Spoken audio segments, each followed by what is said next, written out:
ગઈ તારીખ 12/9/2025 રાત્રિના 1 વાગ્યાની આસપાસ ગોંડલ તાલુકા પોસ્ટના ભોજપરા ગામથી આગળ નેશનલ હાઈવે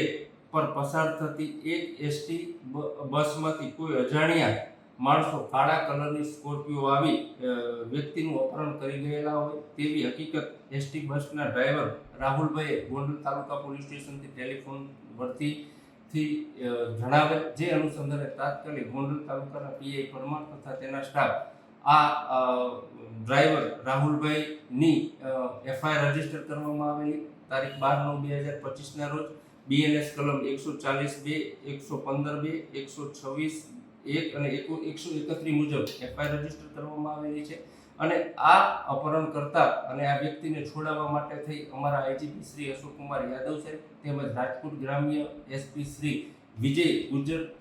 સાહેબની સૂચનાથી એલસીબી બીવી વડોદરા સાહેબ તથા તેની ટીમ તેમજ અમારા ગોંડલ તાલુકા પોલીસ સ્ટેશન પીઆઈ પરમાર તથા તેમની ટીમ આરોપીની શોધખોળમાં હોય. એ દરમિયાન હકીકત મળેલી કે ભાયાવદરના બડેખળ ગામની સીમમાં આવી કોઈ વ્યક્તિ હોય, જેથી તાત્કાલિક ભાયાવદર પીઆઈ પરમાર,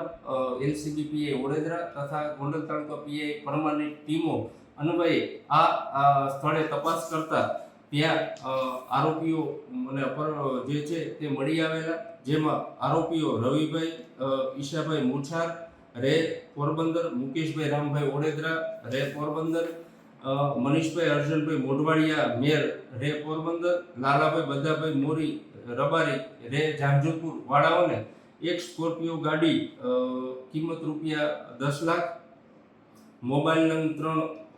1,15,000, ટોટલ મુદ્દામાલ 1,11,15,000 સાથે ધરપકડ કરવામાં આવેલી છે. અને આ કામે જે અપહરણ થયેલ તે સંજયભાઈ સામતભાઈ મુછાર, જે એસઆરપીમાં નોકરી કરેલ છે, તેને પણ હેમખેમ છોડાવેલ છે. આ કામે એવી હકીકત છે કે આ સંજયભાઈની બેનની આ આરોપીઓ જે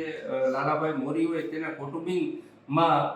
આ શાંતિબેનની લગ્ન કરેલા હોય અને આ લગ્નથી શાંતિબેનની કૌટુંબિક બાબતો સબબ આ બંનેને માથાકૂટ થયેલી હોય, જે અનુસંધાને આ સંજયભાઈને જે કુતિયાણા ખાતેથી બસમાં આવવાની હકીકત હોય ત્યાંથી તેઓનું અપહરણ કરેલ છે. આમ ટૂંકા ગાળામાં આ આરોપીઓ તેમજ જે સંજયભાઈ છે તેને હેમખેમ છોડાવેલ છે અને આ આરોપીઓની આગળની પૂછપરછ ચાલુ છે અને આ તપાસ ગોંડલ પીઆઈ પરમાર ચલાવી રહ્યા છે.